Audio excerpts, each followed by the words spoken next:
Push-ups are one of the most fundamental bodyweight exercises and are very popular.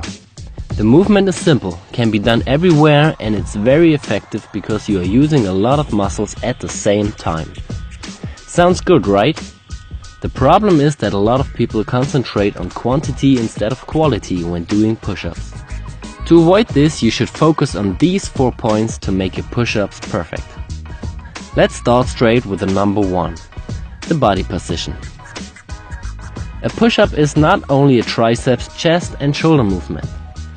Most people neglect their tension in the abdominal muscles, the hips and the legs. Often they form an arched back and have a leg and body tension. To avoid this, tilt your pelvis backward and keep your butt squeezed tight. The movement gets a lot harder with this, but it's also more effective. The second point is the arm position.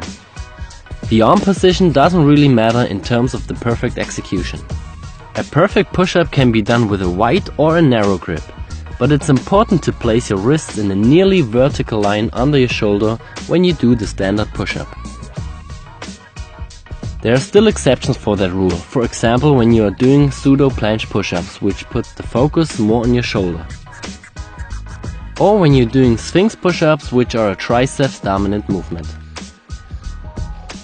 If you are working with standard push-ups and choose a wider grip, it involves the chest more than a close grip, and a close grip sets the focus more on your triceps.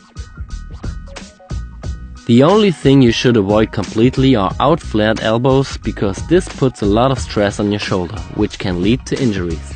The closer you place your arms to the body, the more your elbows point backwards. The wider you place your arms, the more your elbows going away from your body, but they still point more backwards than to the side. The third point is the range of motion. This is quite simple, just don't cheat. Go all the way up and all the way down and let your body straight.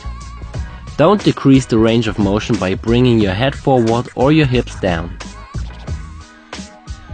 The last point is the shoulder blade movement. This is a very neglected point. When you're going down, your shoulder blades come together, and when you're going up, they go apart. You should also focus on pushing them downward instead of upward. But don't forget, there's still difference between a passive and an active way of this shoulder blade movement. If you are too weak in the shoulder girdle, your shoulder blades come together because you are not able to hold your body against the gravity. You can see this especially at the top of the movement. When you are going down, always focus on the tension and an active shoulder blade movement. Don't let yourself fall down into your structures. If you consider all those points and try it on your own, you will notice that it's much harder to do. Maybe your amount of maximum repetitions will drop, but that doesn't matter. Always focus on quality over quantity, and you will be rewarded with progress and a healthy body.